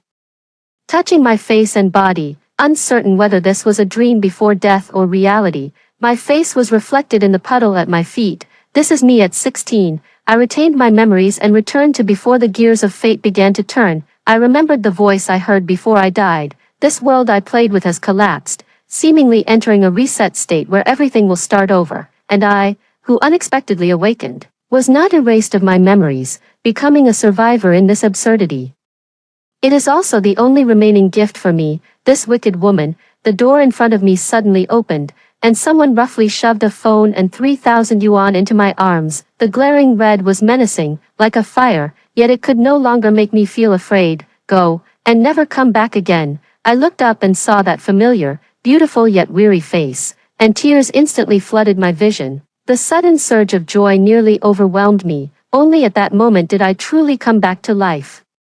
With breath, warmth, and a vibrant heartbeat, laughing and crying, I threw myself at her, holding her tightly in my arms, as she looked on in astonishment. Mom, let's go together this time, whether it's being a supporting character in someone else's story or the heroine of my own. How should I walk the path beneath my feet? I'm the one who decides. Extra, Chen Jin. The moment I saw Jiang Ti, I recognized her as the stand-in Pei Su had secretly found. How could anyone in this world compare to Lin Ran? So when she took me back to the gilded cage Pei Su had prepared for her, I was in the mood to watch the show. Her little thoughts are easily guessed. A hypocritical, despicable, and lowly woman. Is she even worthy of being Lin Ran's substitute? Apart from that face, there is nothing about Jiang Ti that resembles Lin Ran. Different personalities, different backgrounds. Lacking any admirable qualities, Jiang Ti isn't even worthy of shining Lin Ran's shoes. I once thought Pei Su was blind, using her as a substitute for Lin Ran. It was practically an insult to Lin Ran. As a result, I also despised Jiang Ti. I didn't tell her the truth, letting her sink into the illusion Pei Su had created for her, watching her suffer for Pei Su, as if life were worse than death. Jiang Ti is completely different from the gentle and generous image she presents on screen. Her true nature is vile. She drinks heavily, smokes, curses, and often screams and shouts like a madwoman. When she gets drunk, she throws tantrums, often trashing the house and leaving me to clean up the mess. Then, after sobering up, she would apologize to me in a hoarse voice, her eyes darting away as if she were acting coquettish. Jiang Ti always liked to complain to me. She complained about the anti-fans, about those who had suppressed her back then, forcing her to find a sugar daddy, about the directors who had once tried to take advantage of her, and about this damned world. She was always filled with negativity, holding a pessimistic attitude toward everyone and everything. Only Pei Su was different. She had staked all her expectations, all her sincerity on him. Unfortunately, she lost the bet. When Jiang Ti cried and asked me why Pei Su had deceived her, I looked at her expressionlessly, feeling contemptuous inside. Of course, because you're just a stand-in who can't be shown in public or brought into the light. What a fool. That vain and malicious woman would scream herself hoarse because Pei Su doesn't love her. She always claims to be a charming superstar, but in reality, when trouble arises, everyone turns against her and criticizes her. The love she receives is all based on her identity as the famous star, Jiang Ti. Without the halo of being an actress, no one would love her. Pei Su only sees her as a substitute, yet she foolishly tries to hold on to him. Doesn't she know how much Pei Su loves Lin Ran? Lin Ran is so wonderful, 1,000 times better than Jiang Ti. He was the only salvation that reached out to me during my loneliest and most helpless moments. But so was Jiang Ti. She also saved me. When I was driven out of the house by my half-brother and beaten and humiliated by the people he hired, she suddenly appeared there. She took me home, gave me food to eat, and a warm bed to sleep in. Compared to Lin Ran's strength and pride, Jiang Ti seemed much more fragile, so low that when I was with her, I didn't feel the same tension as when I was with Lin Ran. I could reveal all my emotions in front of Jiang Ti, and she did the same. Pei Su missed Lin Ran through her, but I couldn't do it.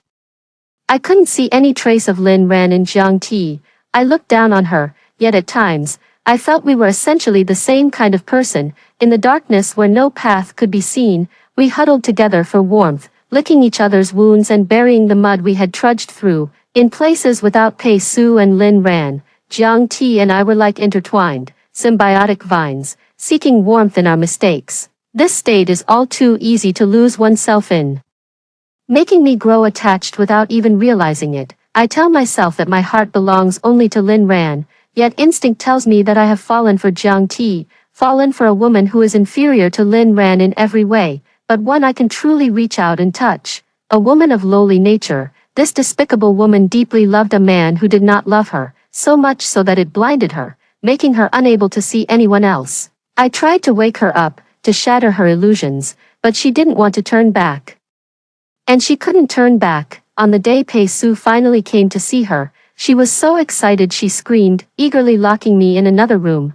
They are in the next room, entwined, embracing, kissing, her voice, joyful, indistinct. It penetrates the wall. I stared at the wall, my eyes reddening, my heart aching to the point of numbness. She sounded very happy. After everything was over, they started arguing again. After Pei Su left, Jiang Ti cried very hard. I looked down at the wound I had pinched into my palm, feeling a twisted sense of pleasure deep inside. I cruelly made her aware of the truth that she was just a substitute, as if retaliating for the moment she abandoned me to be intimate with Pei Su. As her emotions crumbled, I told her I would never leave her. At that moment, a shiver of ecstasy surged through my heart, as if I had finally broken some taboo and released all the desires pent up in this body. But she said she doesn't want me. She only wants Pei Su. Pushed away by her, I stood there in a daze, watching tears stream down her face. I used to envy Pei Su for receiving Lin Ran's love. Now I envy him for receiving Jiang Ti's love. In front of Pei Su, am I not also a loser? Only by clearing away the fog of arrogance did I realize that I am the most pitiful one. Jiang Ti, in order to get revenge on Pei Su, went madly digging up Lin Ran's dark secrets, even going so far as to deliberately injure herself. All my jealousy, all my resentment, all my bitterness erupted completely the moment I saw her burn her own hand to get back at Pei Su. I confronted her, argued with her. She said I had no right to interfere. Suddenly, I felt lost. In her world, there is only Pei Su, not me, just as I once admired Lin Ran, who saved me. Jiang Ti is also stubbornly devoted to Pei Su, who saved her. It's not just Pei Su she loves, but the Pei Su who made her feel warmth and happiness. The light in the mud is far more eternal than the sun that forever hangs in the sky. I realized too late, and in our final argument, we broke apart completely. I hate that Jiang Ti never sees me. I hate that I can never measure up to Pei Su. I hate that I wasn't the first to step into Jiang Ti's world. After leaving, I was brought back to the Jiang family and began a real rivalry with the eldest son. I want to prove to Jiang Ti that I'm no worse than Pei Su. What Pei Su can give her, I can too. My half-brother mocked me as a bastard when he fell from grace. I watched him expressionlessly, preparing an unexpected car accident as his farewell gift. The more you have, the more you want. I want more than just for Jiang Ti to see my achievements. I also want her to love me as much as she loved Pei Shusher. I want to be her salvation too, so I exposed her scandal, destroying everything she had gained and turning her into a despised outcast. The pain of losing after having gained is often more despairing than never having had at all. I only need to appear when she is at her lowest, extend a helping hand to her, and make her realize that in this world, only I truly love her, yet she would rather cozy up to those old men than turn to me for help. I always hold on to a stubborn pride, wanting her to take the initiative and lower her head first, as if that would allow me to win back around.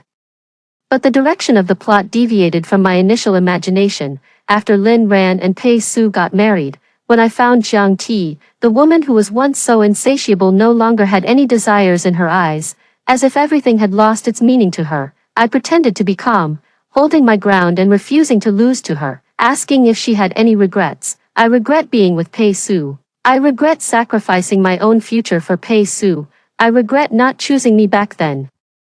But her answer was that she regretted saving me in the first place. At that moment, the warmth in my body suddenly vanished, my ears rang, my mind went blank, and my tightened throat felt stuffed with cotton, making even breathing difficult. endless panic enveloped me, leaving me unable to think. In that second of eye contact with her, I knew very clearly that Jiang Ti had already discovered it was me who did it. Guilt, fear, remorse, frustration, all these emotions tangled and piled up inside me, leaving me unable to utter a single word of explanation. Since she refused to acknowledge me, I followed her every day. I have never regretted a decision made in a moment of resentment as much as when I saw where she was working. She deliberately splashed greasy water onto my car, and the expression of venting her anger made her seem alive again. With a slight tremor in my heart, I mustered the courage to ask her to come with me. She sneered and said that both Pei Su and I were trash. She was quite right. I willingly accept her hatred. I knew that Pei Su had also gone to see her during that time. I was terrified that Pei Su would regret marrying Lin Ran, afraid that he would realize Jiang Ti held a place in his heart, and even more afraid that Jiang Ti would choose him. Fortunately, nothing possible ever happened between them. At the night market stall, someone pulled off her mask. Her stunningly beautiful face was exposed to countless gazes, and those people turned into righteous crusaders against Jiang Ti. Countless insults and humiliations became overwhelming waves that drowned her. She didn't care what others said about her, but I, the one who caused it all, did care. I took her away from there. Along the way, Jiang Ti was in low spirits, lost in her own gray world. She said nothing, only letting me take her home after a long while. Her voice was hoarse. After falling from grace, her sharp edges and arrogance had been worn down by the harsh reality, leaving her lifeless. As if it didn't matter how she lived, I gripped the steering wheel and brought up what I had said to her last time once again. If she still wanted to be an actress, I could make her a star. If she only wants to live an ordinary life, I can also accompany her in slowly healing, atoning for my sins with the rest of my life. I told her that besides Pei Su, she had another choice.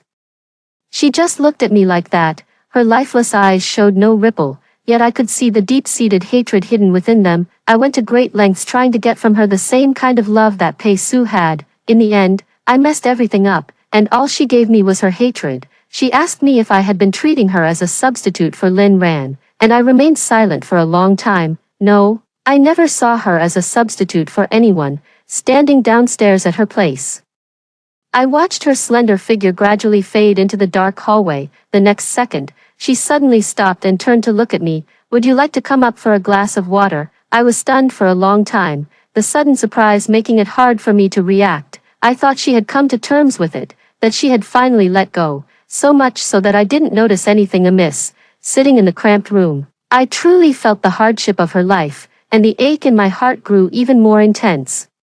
My eyes stinging. I am the true culprit who led to her current outcome.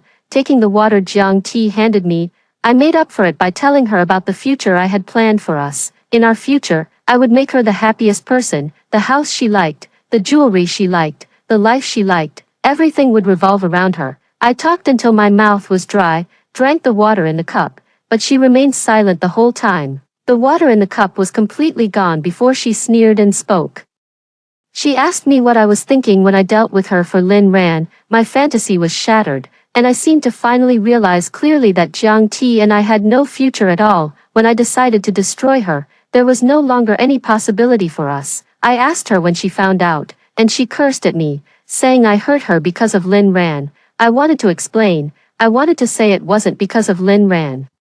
But the sudden sharp pain in my abdomen and the metallic taste rising in my throat left me unable to utter a single word. I remembered the glass of water I drank, and the ambiguous smile Jiang Ti wore when she invited me to her home. She hates me, she utterly despises me. She says I am the one who deserves to die the most. All the pain in my body has merged together, making it impossible to tell which part hurts more. It feels like I'm going to die. I wanted to hold her, but my gradually fading consciousness caused my body to collapse to the ground. Tears blurred her figure, and the last thing I saw was her unbridled joy, her undeniable hatred, and my despicable, lowly love. I love her baseness, her shamelessness, her malice, her hypocrisy, but I have never said it to her. At the brink of death, I wanted to tell her how much I loved her. I love you, I love Jiang Ti. My throat, choked with blood, could not speak.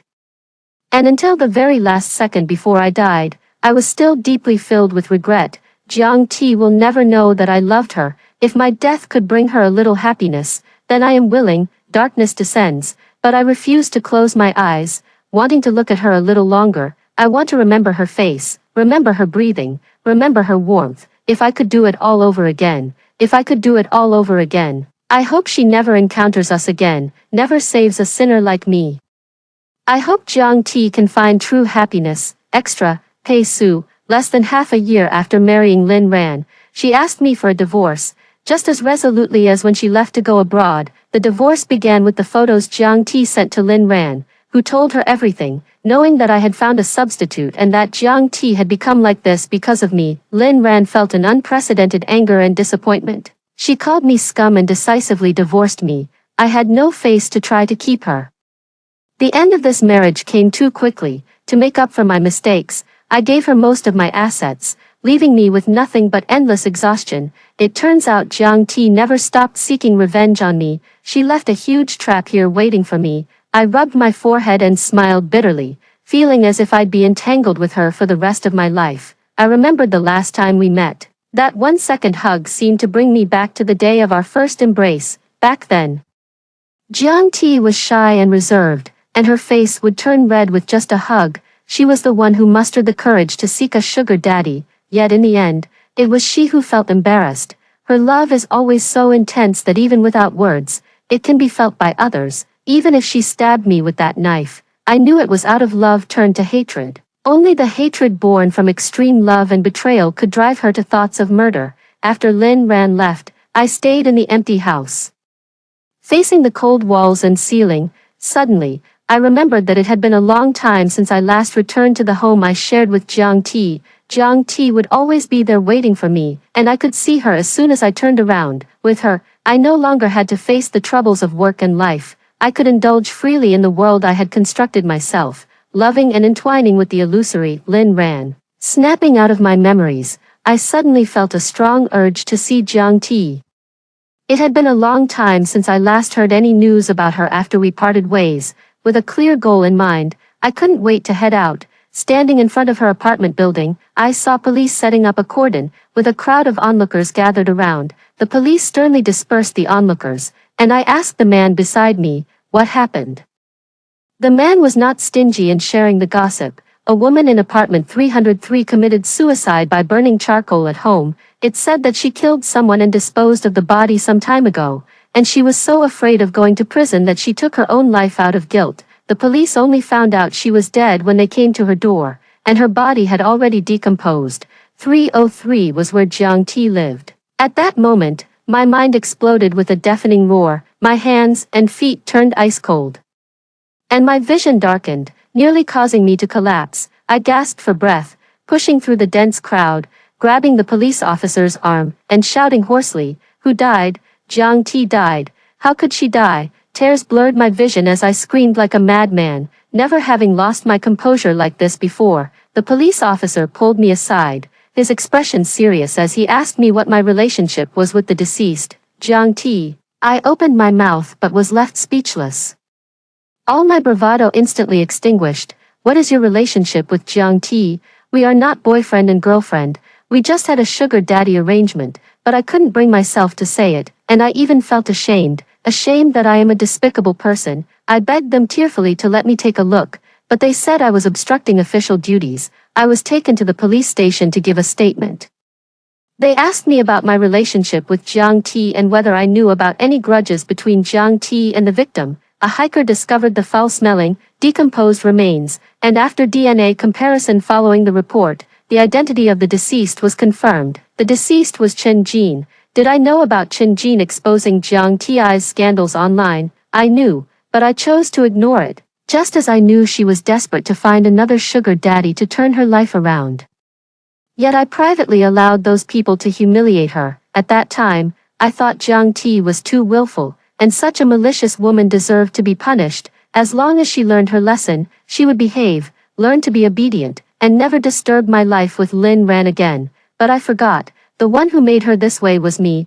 I thought I could keep myself clean, but Jiang Ti's revenge never ceased. When I left the police station, the weather was clear and cloudless. Time moved forward in an orderly manner, and everything seemed just as usual, yet I felt cold, unprecedented cold. Trembling hands clenched tightly, remembering that bulging body bag, a wave of nausea surged up, leaning against the wall. I vomited all over the floor, nearly collapsing to my knees. The once vibrant Jiang Ti has now become a decaying corpse. She always cared deeply about her appearance, and no matter when, her face was her top priority. I can't imagine Jiang Ti looking ugly.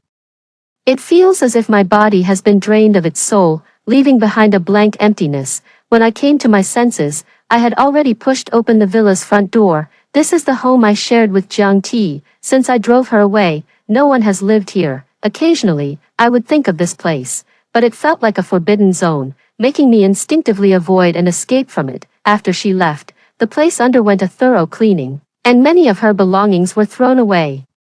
Even the flowers she raised were thrown into the trash can together. The villa was very clean, spotless, empty, and desolate, lifeless. I stood in the middle of the living room, looking at the empty sofa. No one will ever rush to hug and kiss me the moment I walk through the door again. It feels like I have nothing left. Lin Ran is gone, and Jiang Ti is gone too. I searched for a long time, only to find one surviving cup. It was originally supposed to be a pair of couples mugs, but the other one shattered the day before Lin Ran returned, as if it were some kind of omen. I've always known that Jiang Ti loves me. Her love is impossible to hide, but I don't want her to love me. I enjoy her affection, yet remain indifferent to it. The passionate Jiang Ti is impossible not to be moved by. I tell myself that the person I deeply love is Lin Ran, and Jiang Ti is just an insignificant substitute. But in many moments, when I see Jiang Ti, I see only Jiang Ti. And I briefly forget about Lin Ran. Later, she said she loves me. Her heartfelt confession became the stone that shattered my illusion, because at the moment she said she loved me, I truly felt my heart flutter. I felt a deep sense of guilt, a shame for betraying Lin Ran. I began to deliberately avoid her, reducing the number of times I came to see her. Jiang Ti was very obedient. She would always wait for me, and whether I remembered her or not, I was always in her heart. If I don't go for too long, she'll cry and act spoiled in my arms, asking if I don't want her anymore. No, even my pale answers can make her happy for a long time. I clearly realize that the situation is slowly spiraling out of control. Fortunately, at this moment, Lin Ran came back. My teetering heart found a place to rest, to prove that I had never been moved by a substitute, to prove that I only loved Lin Ran. I abandoned Jiang Ti, who had been waiting for me on my birthday, and casually had my assistant buy her a bag as a gift. She called me crying, asking if I didn't want her anymore. I had intended to end this relationship with her, but hearing her cry, I hesitated again and told her that Lin Ran and I were just friends. I don't know why I had to tell that lie. I'm sorry, Lin Ran, and I'm sorry to Jiang Ti. If you don't like someone, you should let go early. Now that Lin Ran is back, I should let go even more, but I just can't bring myself to do it. Lin Ran doesn't know that I've been keeping her look-alike. During the days I neglected Jiang Ti, I spent all my time with Lin Ran. I deliberately forgot about her and rekindled my sincere love for Lin Ran. Yet, upon hearing her say she was sick and wanted me to visit, the scales in my heart tilted once again. She wasn't sick at all. She just wanted an excuse for me to go see her. I should have been angry, but with her pouting so charmingly, I just couldn't bring myself to be mad. Once again, I found myself uncontrollably betraying Lin Ran. After waking up and seeing Jiang Ti holding Lin Ran's photo, I suddenly realized what I had done. As if trying to cover up my own mistake, I yelled at Jiang Ti, telling her to remember her place. It was a warning to her, and also a warning to myself. Returning to Lin Ran's side, I held her tightly, telling her over and over again that I loved her. It seemed that as long as I said it, I could atone for my sins. That was also the day Lin Ran and I got together. I no longer think about Jiang Ti, enjoying my time with Lin Ran. Lin Ran is wonderful, the person I fell for when I first discovered love. Jiang Ti could never compare to her. At least Lin Ran wouldn't sell her body to become a mistress. I became rational again, so rational that when Jiang Ti framed Lin Ran, I immediately went to settle the score with Jiang Ti. Her expression was bitter and sorrowful, as she broke down and screamed. I knew Chen Jin liked Lin Ran, and I also knew that Jiang Ti had once saved Chen Jin, whether it was out of jealousy over Lin Ran being coveted by Chen Jin, or anger over Jiang Ti living with Chen Jin behind my back. In any case, I stood by and watched coldly as Chen Jin stirred up this online storm. This time, Jiang Ti has completely collapsed. She had gone mad. She stabbed me once, so let's consider it as me repaying her. Marrying Lin Ran wasn't as joyful as I had imagined. My heart always felt empty, as if a piece of it was missing. After getting married, I inexplicably found myself at Jiang Ti's doorstep, a dilapidated house, a disheveled woman, a mocking gaze. In Jiang Ti's eyes, there was no love for me. I refused to admit that her changes had left me feeling distressed. She didn't need any help from me. A long time later, she asked me to meet up, and I never imagined it would be our last meeting. It was also Jiang Ti's final act of revenge against me. How dare such a petty, grudge-holding woman die? But she really is dead. Jiang Ti is dead. This sentence exploded in my mind. My whole body trembled, and I weakly knelt on the ground, clutching the cup in my hands. A stifled sob escaped from my throat, along with tears that streamed down my face. I clearly realized she was gone. Only then did I dare to face my own heart. A long-suppressed voice screamed in my mind, forcing me to admit, I loved Jiang Ti. I bought the small house where Jiang Ti committed suicide and retrieved the puppy she had given away. The person who adopted the puppy said it hadn't been eating or drinking these past few days, always trying to run outside. It probably sensed something. The police informed Jiang Ti's father of her death, and the very next day, the man appeared before us. The man, listless and gaunt as a skeleton, was missing a hand, his skin sallow and his eyes sunken. Jiang Ti had once told me about her family, about her parents. She loathed her father deeply. She would never have wanted this man to take her away. Mr. Jiang didn't come here to take Jiang Ti home. He wanted to get her inheritance. What a pity. Jiang Ti died penniless. He cursed, calling Jiang Ti a money-losing burden, saying that even in death she wasted his time and airfare. I listened silently and punched him. Tell him, I'll give you the money, but Jiang Ti must be handed over to me. He agreed readily, his eyes wary. Don't you dare go back on your word. This gambler exchanged his daughter's ashes for one last sum of money. He took that money and gambled again, only to end up deep in debt. His hands and feet were cut off, forcing him to beg on the streets. The cruelty he once inflicted on his daughter and wife had now come full circle upon him. I obtained Jiang Ti's ashes, and after burying her, I visited her grave almost every day. I brought her favorite tulips and hyacinths, and talked to her a lot. Only this time, she would never respond to me again. 2 years later, I learned the news that Lin Ran was in a relationship. Her boyfriend is completely devoted to her, known to everyone as a doting husband who always follows Lin Ran's lead. Her boyfriend once pursued Lin Ran abroad, and even after she returned to China, he remained faithful to her. He never sought comfort in substitutes or kept mistresses, remaining pure in both body and mind. A failed marriage made her more resilient, but it didn't close her off to love. She once said in an interview, emotions are just seasoning. There are plenty of men out there. What I want is a clean and obedient man. Lin Ran's fans congratulated him on finding true love while cursing me and Jiang Ti as scum. Even after all these years, people still drag Jiang Ti out to curse her. I kept the news of her death hidden, and almost no one knows that Jiang Ti has passed away. I want them to stop criticizing Jiang Ti. If they must blame someone, let them blame me. I am the one at fault. After Lin Ran started a new relationship, I sent her my blessings. It was her boyfriend who replied to me, thanks, ex-husband. Ran and I will definitely grow old together, but a decent ex should stay as quiet as the dead and not disturb us anymore. The provocative response made me laugh. Ever since Lin Ran got together with him, my career has been on a steady decline. In just a few short years, the former glory has faded, everyone has turned away, and everything I once had is slipping away from me. I no longer have the energy to manage the company, letting it slide into decline and ruin. Another year passed, and Jiang Ti's little dog died from a genetic disease. No matter how carefully I took care of it, I couldn't keep it alive. The dog was gone, and with it, the last memory Jiang Ti left me vanished too. I began to space out, lost in thought. Refusing all social interactions, even my parents gave up on me. Severe depression made it impossible for me to sleep. The doctor prescribed me medication, urging me to actively pursue treatment, saying that after the mud comes a beautiful tomorrow. That day was Jiang Ti's birthday. I left the hospital with my medication, bought a cake, and went to the cemetery to spend one last birthday with her. Returning to the home Jiang Ti and I shared, I swallowed all the high-dose sleeping pills. I lay on the bed where we once held each other and slept. I close my eyes.